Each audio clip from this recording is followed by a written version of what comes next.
Fala galerinha do canal, aqui é o professor Rogério Silva do canal História para Todos. Seguimos aqui no nosso projeto para o concurso da Prefeitura Municipal de Castanhal, no estado do Pará, nível fundamental, médio e superior. Na aula de hoje, nós iremos falar sobre segurança pública. Olha o que disse Darcy Ribeiro em 1982. Se os governadores não construírem escolas, em 20 anos faltará dinheiro para construir presídios. Aquela velha máxima, né, gente? A educação é a base de tudo. O Brasil enfrenta graves problemas quanto à questão do sistema carcerário brasileiro. É um dos problemas de segurança no Brasil. Então, Darcy Ribeiro aí em 82 foi extremamente profético, correto? Vamos seguindo. Penitenciárias federais. Então, filho de Deus, você tem que conhecer aí as 5 penitenciárias federais. O destaque desse ano que aconteceu, gente, algo inédito, foi a fuga de 2 indivíduos, de 2 presos da Penitenciária Federal de Mossoró, no Rio Grande do Norte, ok? Mas nós temos aí as outras 4 unidades penitenciárias. Tá aqui, olha. O Sistema Penitenciário Federal, SPF, coordenado pela Secretaria Nacional de Políticas Penais. São eles que são responsáveis por essas unidades prisionais, totalizando mais de 1.040 vagas. Essas 1.040 vagas, gente, elas não estão 100% preenchidas, tá? Segundo dados que eu consegui encontrar, em julho de 2023, mostra que há 489 detentos nessas penitenciárias. Então, não temos nem a metade, né? Então, para essas penitenciárias, gente, geralmente, elas recebem os presos dos estados associados ao crime organizado. PCC, Comando Vermelho, Família do Norte e etc. Então, aí, gente, está a descrição, né, da cidade e do estado que essas penitenciárias estão instaladas. Então, você tem que ter o mínimo de noção sobre isso. A última foi Brasília, inaugurada em 2018, mas nós temos Campo Grande, no Mato Grosso do Sul, nós temos Catanduvas, no Paraná, nós temos Porto Velho, em Rondônia, né? E nós temos Mossoró, no Rio Grande do Norte, tá certo? 2006, Campo Grande, 2006, Catanduvas foram as primeiras, Porto Velho 2009, Mossoró 2009 e a última Brasólia 2018. Que não falta é criminoso lá em Brasília, né? Era para uma galera estar aí nesse presídio, mas deixa quieto. Razões por trás da crise de segurança pública no Brasil. Especialistas apontam 5 razões que já mostro para vocês, ok? Aqui nós temos, gente, o papel de cada instituição e você tem que ter um mínimo de noção. Lembrando que aí está faltando a Polícia Federal, lembrando que aí tá faltando a Polícia Ferroviária Federal também, tá? Ferroviária Federal e as guardas municipais. Polícia Civil é uma polícia, gente, judiciária. Coloca isso na tua cabeça. Judiciária. Ela faz a apuração, ela faz a investigação, correto? Diferentemente da Polícia Militar. Você não vê policiais civis parados numa praça, você não vê policiais civis parados numa avenida fazendo a fiscalização ali da sociedade. Essa função é da Polícia Militar, tá? Isso nós chamamos de policiamento ostensivo e de preservação. Então, a Polícia Militar, ela tenta evitar os crimes. Depois que eles acontecem, é investigado pela Polícia Civil, ok? Tá aí corpos de bombeiros, né? Execução de atividades de defesa civil. Atuam também em casos de desastres naturais, como enchentes. Presta atenção, gente. Eu estou gravando essa aula, gente, domingo, dia 26. Olha, domingo gravando aula aqui para vocês, 10 para as 11 da manhã. Essa aula já vai subir para o YouTube. Então, ainda no domingo, gente, domingo dia 26, você vê o que está acontecendo lá no Rio Grande do Sul. Alguns rios ainda subindo, muita chuva. Quem está lá para salvar a galera? O nosso lindo e maravilhoso Corpo de Bombeiro. Inclusive o Corpo de Bombeiro do Pará está lá com alguns dos seus militares, ok? Então, gente, 5 razões de problemáticas da segurança pública. O limbo sócio-jurídico, a questão das penitenciárias, as reformas que não saem do papel, as investigações da Polícia Civil que, na verdade, muitas das vezes não consegue solucionar o crime, e os recursos financeiros, né? Preste atenção, gente, isso aí que está falando é o professor Rogério Silva, tá? São especialistas que estudam há anos, há décadas, o sistema de segurança pública, a segurança no Brasil como o todo. Então tá aí, gente, o limbo sócio-jurídico, vácuos jurídicos, são vários, tá? Acerca de tema de segurança pública, avalia Renato Sérgio de Lima, diretor-presidente do Fórum Brasileiro de Segurança Pública. Durante muito tempo no Brasil, gente, não existiam leis para atuar sobre crimes específicos, ok? Isso está melhorando, com certeza. Então, por exemplo, um limbo jurídico que existia e que gradativamente está sendo resolvido, ainda não foi resolvido, tá, gente? É a questão de crimes cibernéticos, tá? Crimes de ameaças, né? Stalks. Aí tem uma questão muito famosa agora recentemente, de uma série da Netflix, de uma mulher que perseguia um comediante. Então, alguns crimes, não a maioria, tá, gente? Não tem leis específicas ou leis muito duras para determinar penalidades para o infrator, né? Outra, a questão de crimes de trânsito. Durante muito tempo no Brasil, gente, não tínhamos leis específicas para crimes de trânsito. Aquele que o indivíduo mata, né? Como, por exemplo, aconteceu algumas semanas atrás sobre um motorista de um poste lá em São Paulo que matou o cara. Antigamente não existia legislação para isso. Hoje em dia, graças a Deus, está sendo implementado de forma gradativa. Então, os criminosos vão se aperfeiçoando, novos crimes vão surgindo e existe a necessidade da questão jurídica evoluir com esses crimes. É isso que diz, tá, gente? 2. Penitenciárias. As nossas penitenciárias são superlotadas. Nós temos aí, gente, uma das maiores populações carcerárias do mundo, né? E ali ocorre guerra de facções. As penitenciárias, elas são, na verdade, grandes depósitos de seres humanos, onde, infelizmente, muitos dos direitos humanos são desobedecidos. E isso é um problema, tá, gente? Isso é um problema. Se tivéssemos um cárcere muito mais organizado, as facções criminosas seriam muito menos fortes. Isso é provado cientificamente, tá, gente? Reformas. Temos uma série de reformas que se discute, mas não foram concretizadas até hoje, né?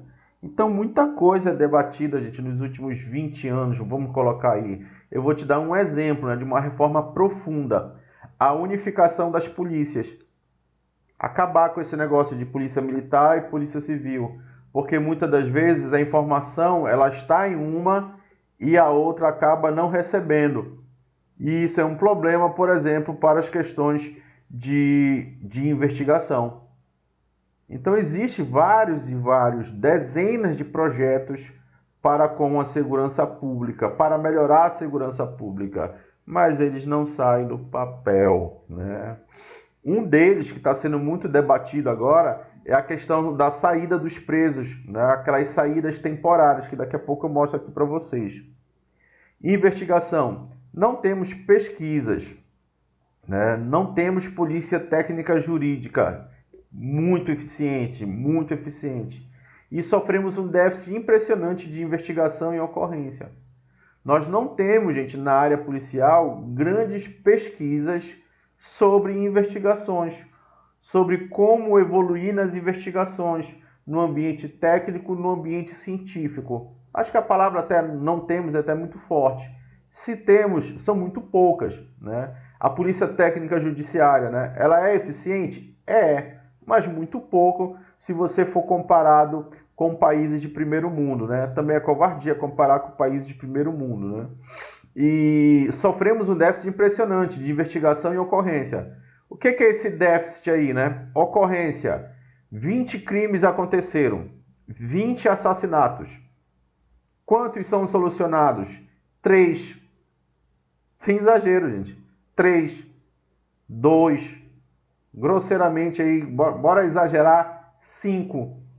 Então, de 20 assassinatos, você solucionar 5, significa que a Polícia Civil do Brasil é muito, muito ineficiente. Tá certo? Quando ela consegue solucionar um crime, muitas das vezes é através de denúncia anônima. Aí o delegado vai para a televisão e fala, não, porque o nosso serviço de inteligência... Mentira, gente. É que alguém caguetou um fofoqueiro e tudo mais, ou a própria população ajudou.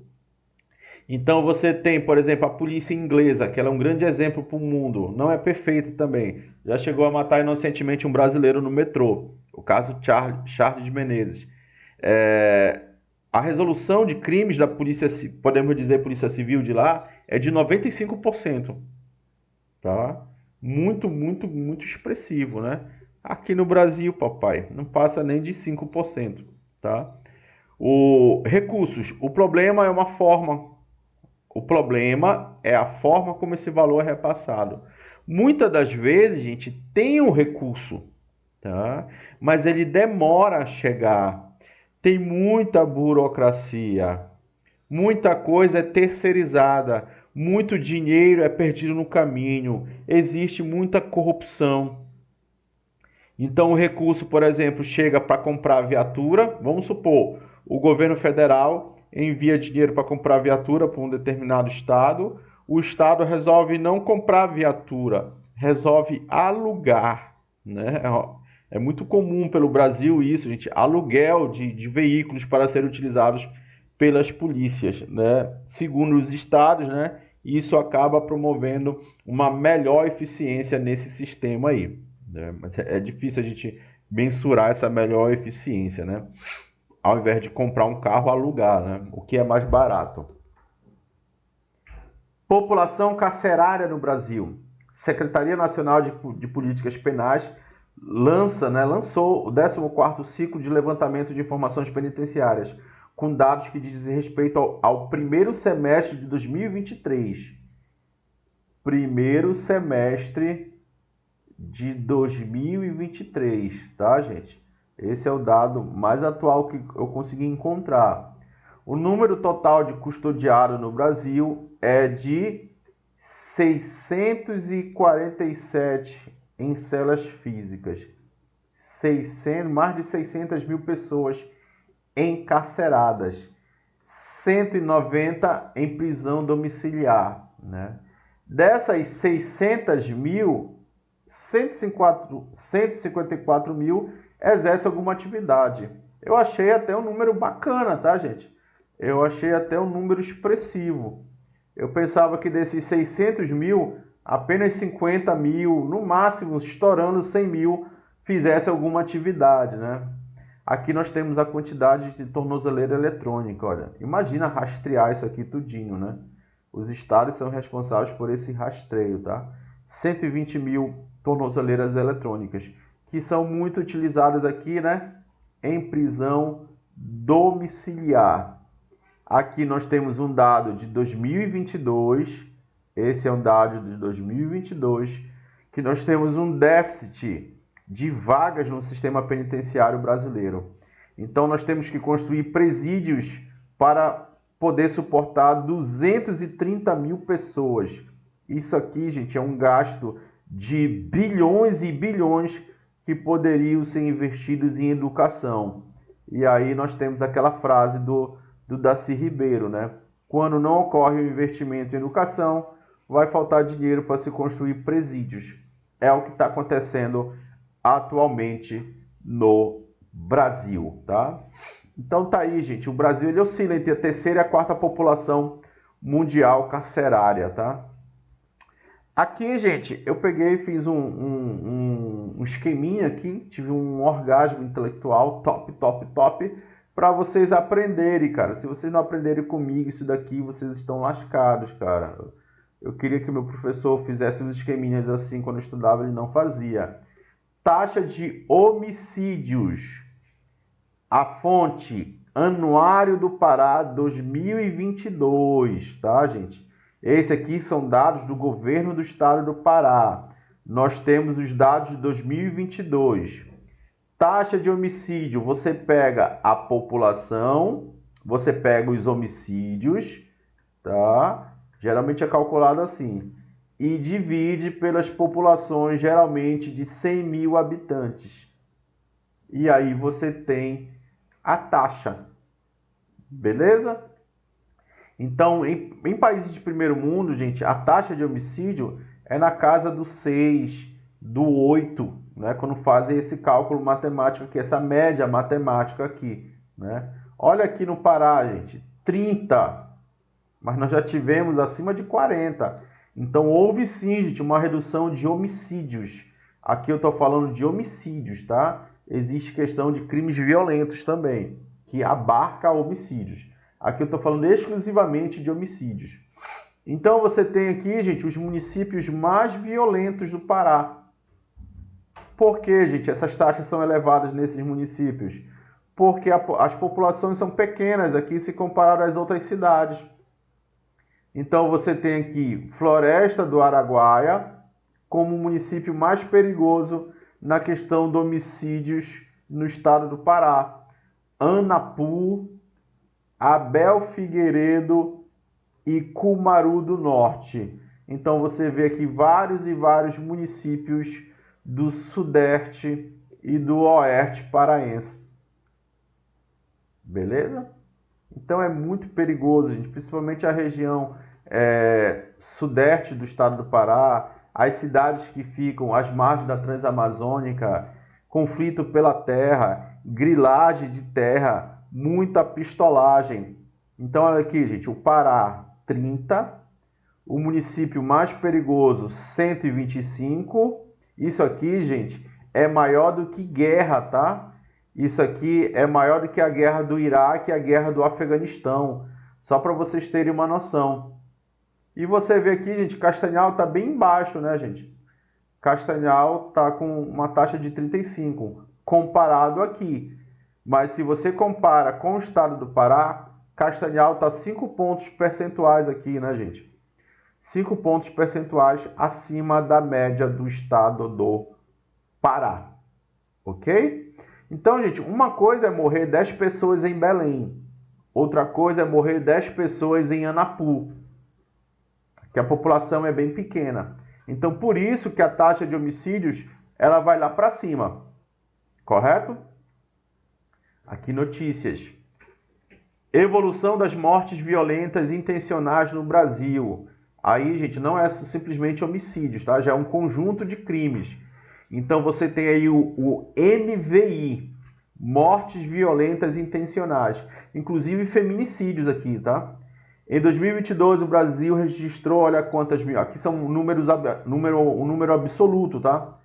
47 mil pessoas morreram de forma violenta. Essa categoria foi criada pelo Fórum Brasileiro de Segurança Pública. Geralmente é ele que emite Atlas da Violência, dados de violência no Brasil. Esse número só é maior daquele observado em 2011, primeiro ano da série. A taxa de mortalidade ficou, olha aqui, olha, em 23,4. Se você for comparar com a taxa de homicídio do Pará, ainda é menor. Obrigado. Então, houve, gente, um recuo aqui, olha, de 2,4% em relação ao ano de 2021. Beleza? Esse dado é em relação a 2022. Sempre demora, tá, gente? Para a gente ter acesso aos dados, por exemplo, de 2023. Em 2025, a gente ainda não vai ter os dados de 2024, porque é feito um puta de um levantamento aqui estatístico. Mesmo significando uma redução de ritmo em relação aos anos de 2018 a 2021, essa pequena queda é positiva e precisa ser realçada. Pô, cara, mas também não tinha como aumentar, né, gente? Não tinha como aumentar. Por exemplo, Ananindeua, no Pará, era uma das cidades mais violentas do Brasil, juntamente com Altamira. Então, gradativamente, isso foi reduzindo, ainda bem, né? Em Ananindeua, gente, o governo do Bolsonaro, quando o Sérgio Moro ele era ministro da Justiça, foi enviada a Força Nacional. Ainda somos uma nação violenta e profundamente marcada pelas diferenças raciais, de gênero, geracionais e regionais que caracterizam o que são e onde vivem as vítimas de violência letal. Então nós temos no Brasil, gente, diferenças, né, de como a violência afeta determinadas raças, aqui gênero, gerações, né, faixas etárias e regionais. Infelizmente, gente, nós temos o Norte e Nordeste como as regiões mais perigosas no Brasil, tanto com taxa de homicídio de forma geral, quanto mortes violentas intencionais. Aqui são mortes violentas e intencionais. O estado mais violento do país em 2022 foi o Amapá, com taxa de MVI de 50,6. Gente, 50,6. Vocês têm noção que é isso? Olha aqui o comparativo com os estados menos violentos. 8,4, 9,1, 11,3. Aqui é 50. Professor, São Paulo, gente, aquilo que eu falei, sempre eles tiram uma média matemática de acordo com a população. Então, por isso, São Paulo, Rio de Janeiro, Minas Gerais, geralmente não aparecem nesses rankings de violência. Então, aqui nós temos o Amapá, nós temos Bahia e nós temos Amazonas, tá? Não esquece, isso é de acordo com o Fórum Brasileiro de Segurança Pública, dados em 2022. Ao todo, 20 estados registraram taxas de MVI acima da média nacional. Então, para você ver como o bicho está pegando. Mas, historicamente, está reduzindo, tá? Imagina se não estivesse reduzindo. Violência na Amazônia. Olha só, muita violência na Amazônia. O caso do ambientalista e do repórter que aconteceu, né, gente? No ano retrasado ali no Amazonas, na região do Javari, mostra isso. Guerra entre PCC e Comando Vermelho gera conflitos no sistema prisional de vários estados. Muitas mortes nas ruas, o que explica o crescimento agudo da violência. Isso aconteceu e já passou no ano de 2016 e 2017. Mas as autoridades têm que ficar extremamente ligadas, os governos têm que ficar extremamente ligados para poder, né, evitar repetir o que aconteceu aqui. O governo tem que ficar muito ligado aqui, o governo do estado do Pará, o governo de Castanhal e por aí vai, né? Então, quando ocorre incêndios de ônibus, né, fechamento de avenidas, às vezes em protesto da morte de um desses bandidos, tudo organizado pelo crime que está nas cadeias. Em meados do ano de 2010, as duas facções passam a explorar cada vez mais alianças firmadas no sistema prisional de estados da região amazônica. Vão trabalhar, por exemplo, com a exploração de ouro ilegal. Muitas das vezes nós observamos, né, gente, nas reportagens, aquelas explosões de balsas que ficam tirando ouro, né, do rio Tapajós, do rio Madeira. Uma balsa daquela ali, gente, custa R$1 milhão. E quem é que tem R$1 milhão para poder organizar várias e várias dessas? 16 milhões, 32 milhões. É o crime organizado, não é o pequeno garimpeiro. Aquele que está trabalhando lá, gente, é um pobre coitado, tá, gente? O que transferiu esses conflitos para o território da região e permitiu a associação de grupos de narcotráfico? estão vinculados agora ao narcotráfico internacional. Agora não, né? Já faz tempo. A liderança de outros ilícitos, como madeireiro e garimpeiro, né? Que eu acabei de citar aqui. Não é à toa a região norte passa por uma média de 3.300 MVI em 2011 para cerca de 8.000 em 2018. Aumento, né, da violência nesse período histórico aqui. E continua com o número de mortes violentas intencionais bem superiores à média nacional. Foi o que nós acabamos de ver no slide anterior aqui, olha. Amapá, 50, Bahia, 47, e olha aí o Amazonas, 38. Pega o Amazonas, tem uma taxa de 38 e compara com São Paulo, compara com Santa Catarina. A região é muito estratégica pela proximidade com os principais produtores de cocaína. Por isso que a Amazônia é importante para o crime organizado. E também por aqui pela Amazônia é muito difícil a fiscalização, pela sua extensão territorial. Então esses grupos eles ficam em disputas por esses territórios. Observa aqui esse mapinha que eu consegui, olha. Aqui em vermelho em disputas. Olha aqui no Pará. Você tem aqui Altamira, você tem aqui a região sudoeste, Itaituba. Olha a região controlada.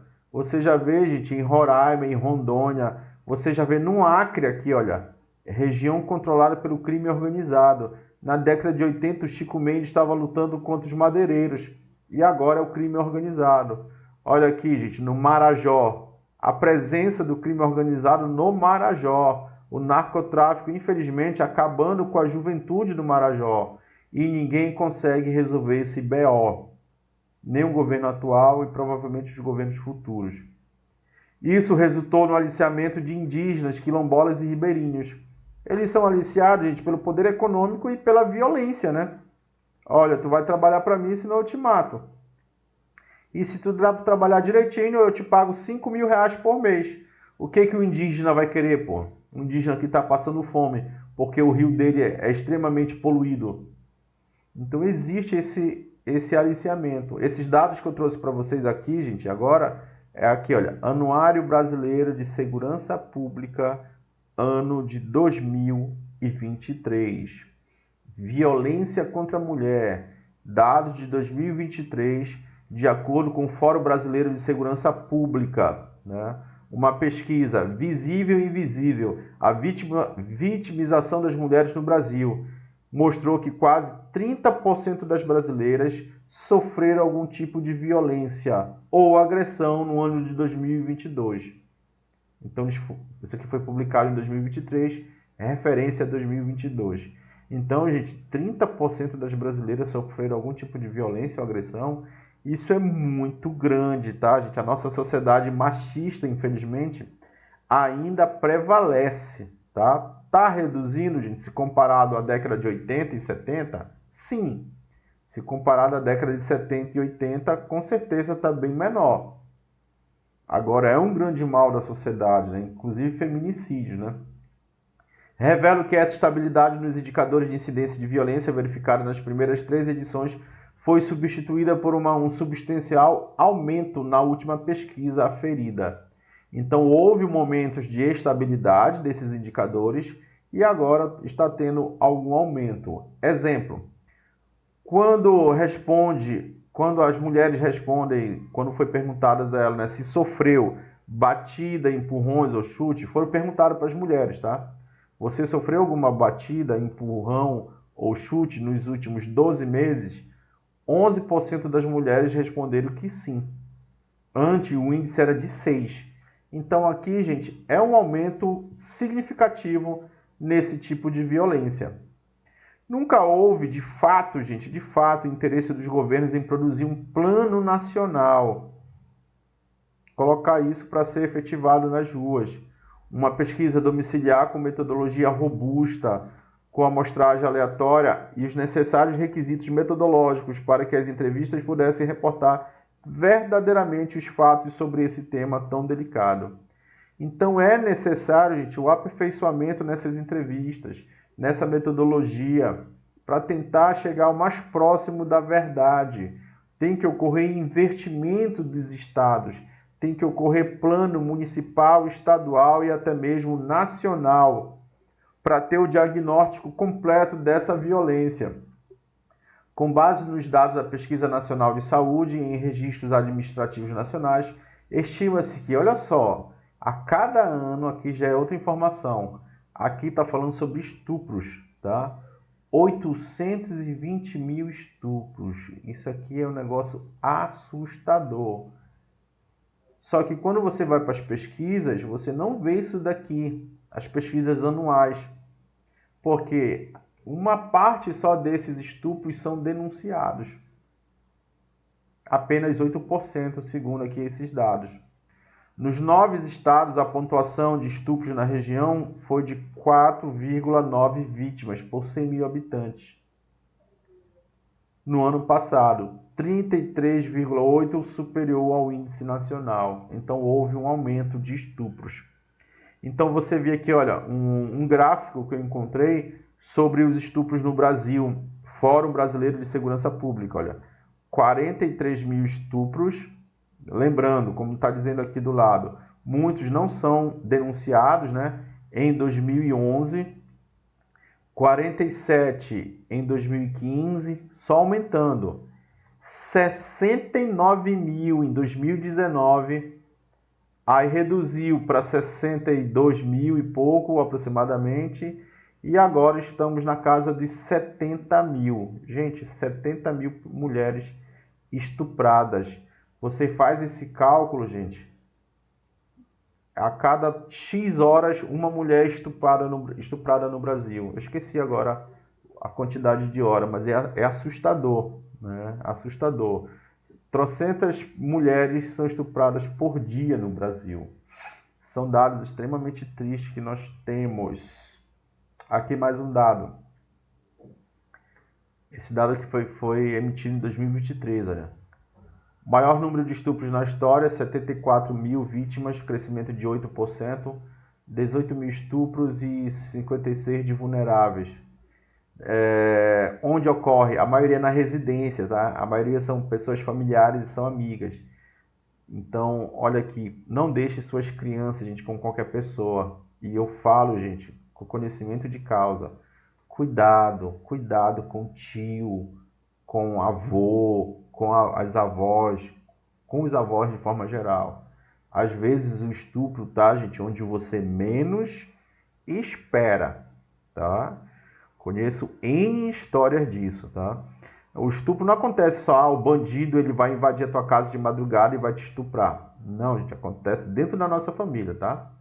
Quem são as vítimas? Mais de 80% feminino, 11% masculino. A maioria negra, como sempre, né? O negro aqui são só dados negativos, infelizmente.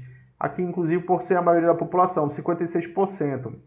Principais vítimas são crianças. Olha que absurdo. 61% entre 0 e 13 anos. Não deixe seus filhos com ninguém, tá? Não deixe seus filhos com ninguém.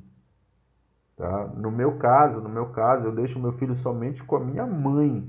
Só confio nela, em mais ninguém. Meu filho nunca dormiu fora de casa comigo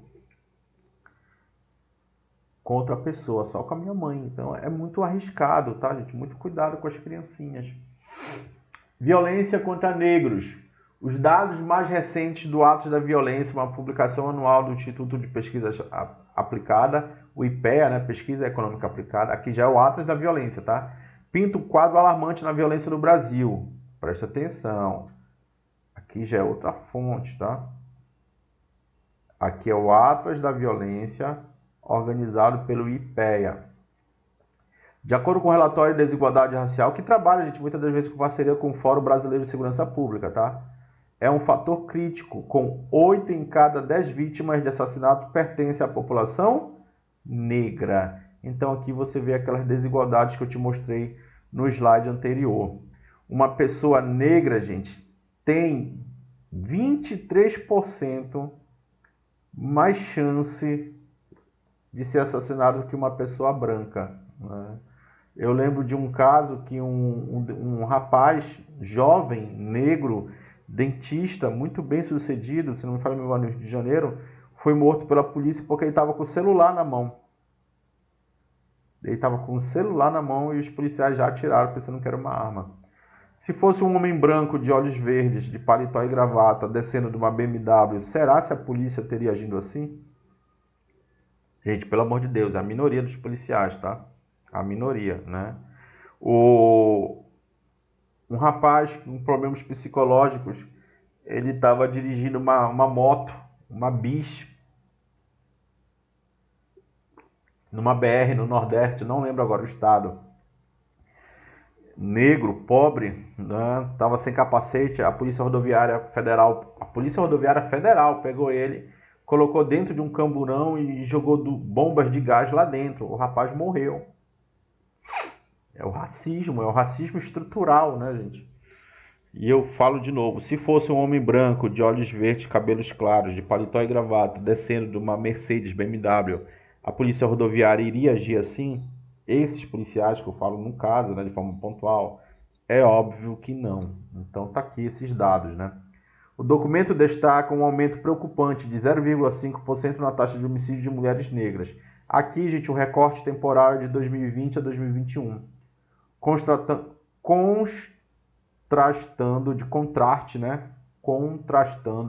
uma redução de 2,8 para mulheres não negras. Então, para mulheres brancas, podemos assim dizer, uma redução de 2,8. Para mulheres negras, um aumento de 0,5. Os números absolutos são igualmente alarmantes, com 2.600 mulheres negras sendo vítimas de homicídio em 2021, representando 60% total de mulheres assassinadas, e uma taxa de 79% superior a mulheres não negras. Então é assustador esse abismo, né? Tá aqui, olha, as vítimas de homicídios aqui nesse recorte, 76% são negras, né? Aqui, gente, o perfil da população carcerária, né? 68% são negros, das pessoas presas, beleza? 62% de 18 a 34 anos e 95% do sexo masculino. Então, gente, esses dados estão aí, tá, gente? Vocês podem dar pausa no vídeo, ler com calma, tá certo? Isso é importante para a prova de vocês. O Atlas aponta fatores econômicos como uma das razões para esse cenário, olha, a questão da grana, né? Destacando a descriminalização racial e de gênero, que eu já falei aqui para vocês e que é presente no mercado de trabalho. Não justifica, tá, gente? Mas muitas pessoas não conseguem emprego por falta de estudo, pela cor, pela raça e acabam indo para a criminalidade, né?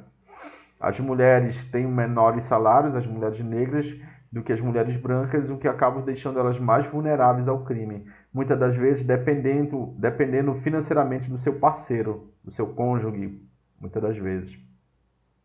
O relatório destaca o que nós sabemos, infelizmente, historicamente as pessoas negras são as maiores vítimas da violência no Brasil. Triste, gente. Às vezes eu fico em casa refletindo sobre esses dados.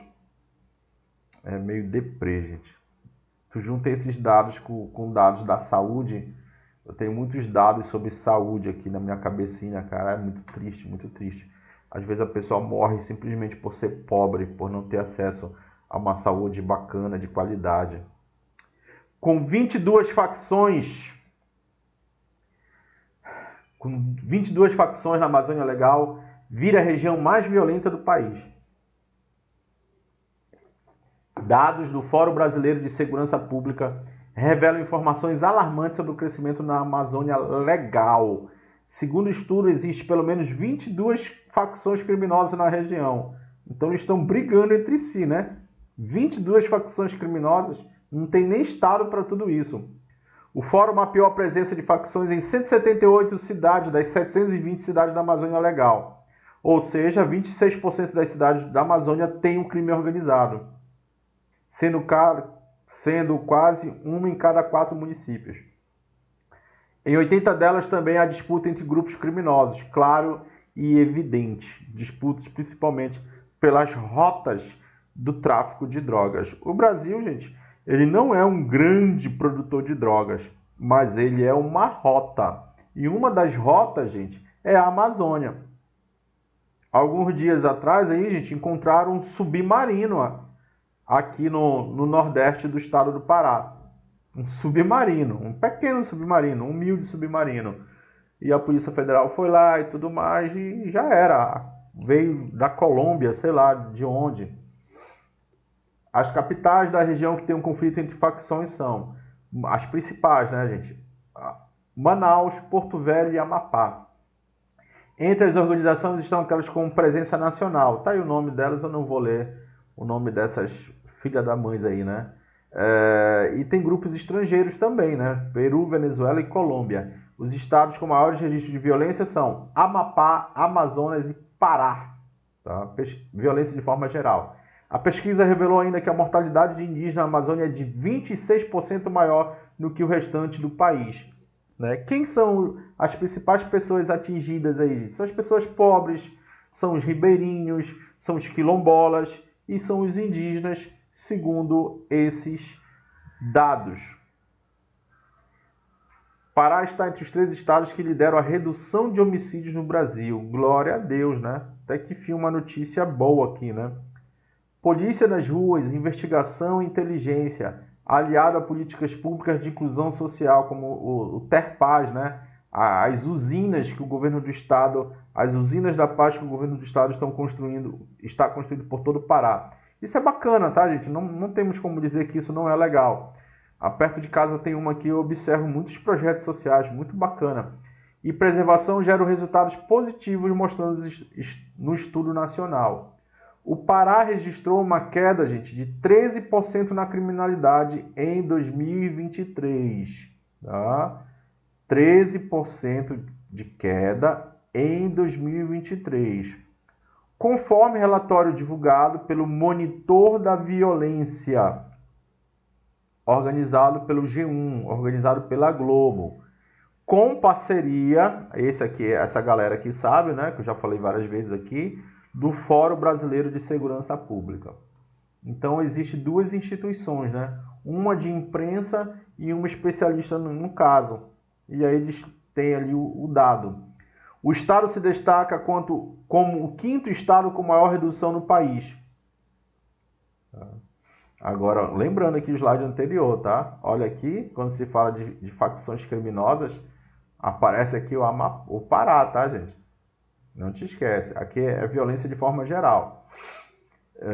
Ali é a presença de crime organizado. Os dados divulgados nessa terça-feira revelam que o Pará foi um dos 3 estados que mais contribuíram para a diminuição total do número de homicídios. Então aqui ele está falando exclusivamente em homicídios, está ali entre os 3 que mais contribuiu para essa redução. Tá? O estado destaca-se como o 5º estado com maior redução no país e um dos líderes na diminuição de homicídios, como acabamos de ver aqui. A redução representou 327 mortes a menos. Muito bacana esse número, né? Mas poderia ser maior, né? Preservando 1.600 vidas. Em números absolutos foram registrados 2.068 casos de homicídios em 2023. Seria menos pior, né, gente? Seria bem mais bacana se fosse só 68. Em comparação com 2022, que foi 2.395. Além disso, o Pará foi o 5º estado com maior queda de indicadores de criminalidade, apresentando a redução, que eu já falei aqui, de 13%, ficando a 13%, atrás de Sergipe, Tocantins, entre outros. O secretário de Estado de Segurança Pública, o Anami Machado, aqui é o nome do secretário, tá, gente? Vocês têm que saber, atribuiu essas reduções ao consistente trabalho ostensivo e integrado realizado nos últimos 5 anos, né? Políticas públicas, né? Inclusive do governo do estado do Pará. Isso a gente não pode negar.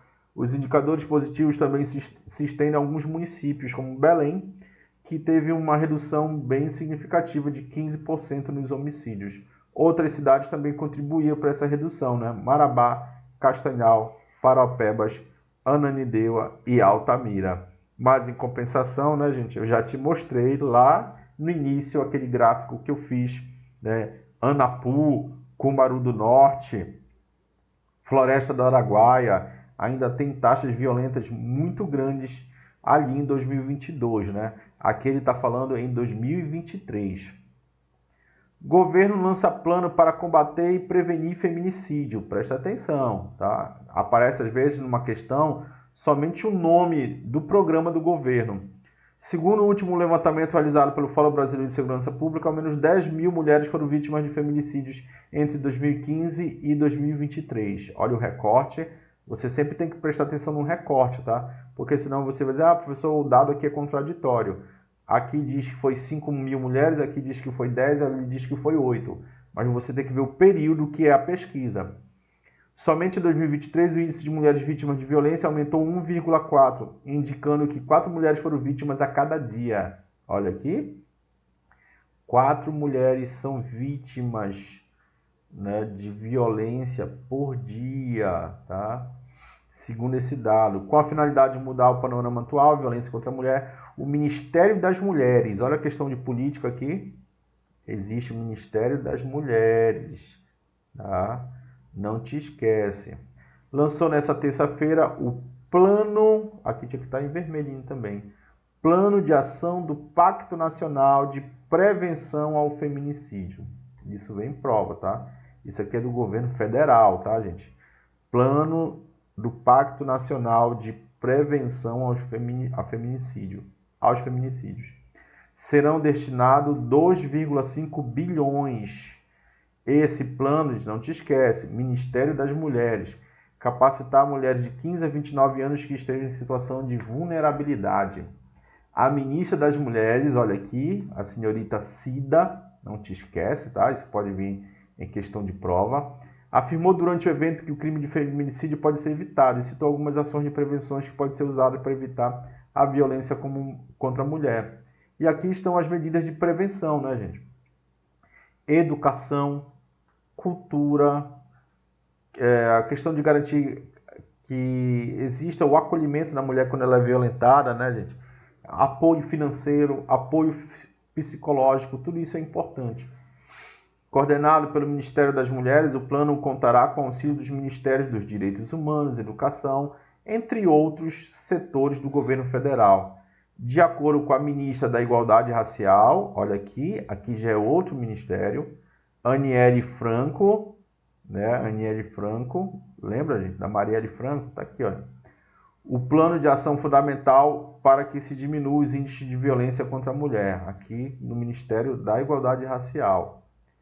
A iniciativa do governo contará com 22 ações de prevenção primária, com a realização de oficinas, campanhas publicitárias, formação de mulheres, líderes comunitárias, qualificação profissional e atenção primária à saúde. Então, são diversas ações do governo federal para mitigar, para diminuir e para evitar a violência contra a mulher. Não te esquece, Plano de Ação do Pacto Nacional de Prevenção ao Feminicídio, ok?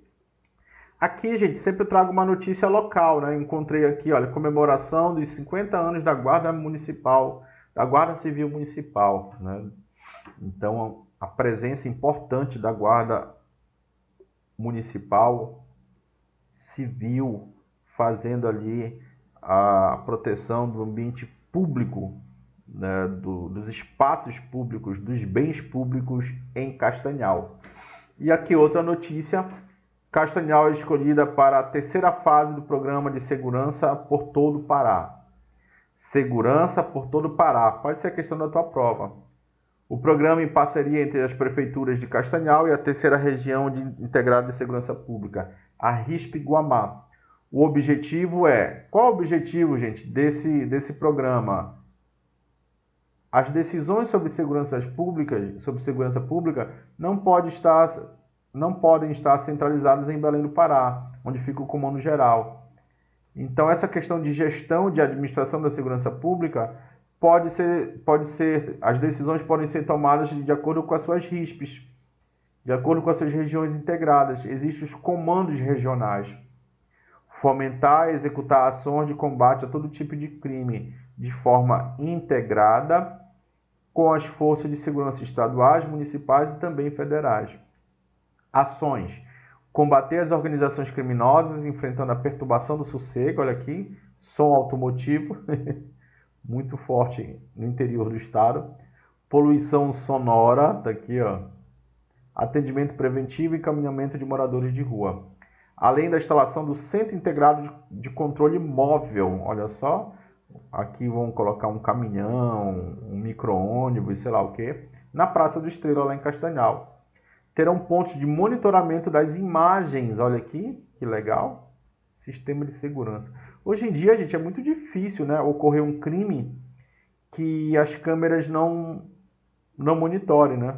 Seja a câmera, uma câmera privada, pública, né, do sistema de segurança pública estadual, municipal, ou câmera de uma casa, sempre tem, né? É difícil ter um crime perfeito hoje em dia. Então tá aqui, gente, segurança por todo o Pará, descentralização das decisões de segurança, programa do governo do estado. Olha aqui, aqui eu trouxe, gente, um programa do governo federal, tá? Um plano aqui do governo estadual. Aqui, gente, o que vai ser decidido nessa semana aí. Análise de veto é adiada e haverá saidinha de preço no Dia das Mães. Já aconteceu, né? O Congresso Nacional adiou a análise do veto do presidente. O presidente vetou o que chegou na mão dele quanto à questão da saidinha, dizendo que era inconstitucional, né? A lei que restringe a saída temporária de presos, a saidinha para o dia 28 de maio. A decisão ocorreu após um acordo com a oposição. O veto de Lula a 2 trechos da lei da saidinha abre espaço para a permissão da visita à família e a realização de atividades para o retorno do convívio social. Então aqui o presidente falou que isso deve continuar. O Congresso Nacional não gostou e está tentando derrubar. Isso vai acontecer agora dia 28 de maio. Essa aula eu estou gravando no dia 26. Então fiquem ligados que isso pode ser uma questão da tua prova. Estarão aptos os que estejam no regime semiaberto. Isso aqui também você tem que saber, tá, gente? Não é para qualquer tipo de preso, tá, gente? São aqueles que cometeram crimes de menor gravidade ofensiva. Então você tem que saber isso aqui para sua prova. Repetindo, você tem que saber isso aqui para sua prova. Esses presos que têm a saída temporária estão no regime semiaberto e apresentam bom comportamento. Tá? E a maioria volta, tá, gente? A maioria volta. Mas tem aí, sei lá, uns 3% que não retornam, né? Esse é o problema. E já tenham cumprido pelo menos 1/6 da pena. Teve um caso em Minas Gerais, gente, que um desses presos que teve uma saída temporária, ele matou um policial lá, acho que foi em Belo Horizonte. E por isso que isso veio à tona. Para fundamentar o veto parcial, Lula ouviu o Ministério da Justiça, dos Direitos Humanos e da Igualdade Racial e a AGU. Segundo a presidência, a revogação da visita familiar causaria o enfraquecimento dos laços afetivos e familiares que já são afetados pela própria situação do aprisionamento. Houve apoio ao veto do presidente de entidades como da Igreja Católica, a CNBB, e dos advogados, né, a Ordem dos Advogados do Brasil. Antes da aprovação do projeto, a autorização era dada a detentes que tivessem cumprido pelo menos 1/6 da pena no caso das primeiras condenações e 1/4 quando reincidente. A lei aprovada pelo Congresso, agora a lei que foi aprovada pelo Congresso e chegou na mão do Lula, né? Só mantém a saidinha nos casos ordenados para inscrito em cursos profissionalizantes. Então, o Congresso quer isso, tá, gente? O Congresso, gente, ele não quer o fim da saidinha, ele quer a restrição para presos que fazem curso profissionalizantes e para presos que estão no ensino médio e superior. No estado do Pará, gente, muitos detentos, eles estudam, tá, gente? O governo do estado do Pará leva os professores para os presídios estaduais para eles cursarem o ensino médio. Aí não é necessário eles saírem do cárcere, ok? E muitos presos têm tido sucesso aí. Aqui, para a gente finalizando o Anuário de Segurança Pública 2023, eu trouxe alguns dados, né? Redução, aqui olha, Fórum Brasileiro de Segurança Pública, isso foi emitido em 2023, esses dados, tá? É referente a 2022. Redução das mortes violentas intencionais no Brasil, de forma geral, 2,4. 47 mil pessoas foram mortas, né? Taxa de 23,3 por 100 mil habitantes. As maiores, Amapá, Bahia e Amazonas. menores, eu já te mostrei aqui, São Paulo, Santa Catarina e DF. Letalidade por policiais, né? Agora, gente, no governo de São Paulo, eles estão tentando reformular aquele uso de câmeras, inclusive com a possibilidade de ligar e desligar as câmeras. Olha que absurdo. Aí o policial mal intencionado, ele vai poder desligar antes de cometer um crime. Então é melhor nem ter a câmera, né, gente? Letalidade policial, 6.400 mortos. Intervenções policiais, 17 por dia a média.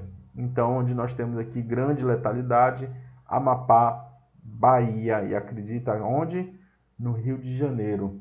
O Brasil é a polícia que mais mata, gente, que é a que mais morre também no mundo. Tá aqui, olha. A vitimização policial. 161 policiais assassinados. 7 em cada 10 morrem na folga. Então você tem que saber disso, tá, gente? A maioria morre não quando está em ação, e sim quando está de folga, quando está fazendo muitas das vezes um bico, tá? Aqui é a questão da grana, despesas com segurança pública. Gastamos muito, olha. 124 bilhões, um crescimento de 11% em 2022. 1,6% do PIB nós gastamos em segurança. A variação dos valores com segurança pública entre 2019 e 2022, né? Você vê aqui a União,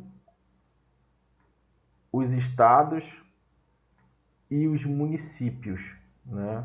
Então nós temos um aumento significativo aqui com os municípios, beleza?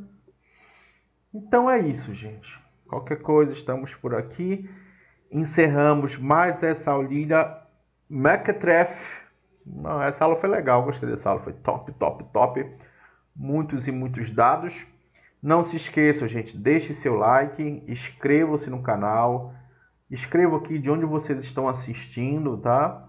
E próximo domingo eu retorno. Depois, gente, nós teremos mais 2 aulas e teremos a nossa revisão final.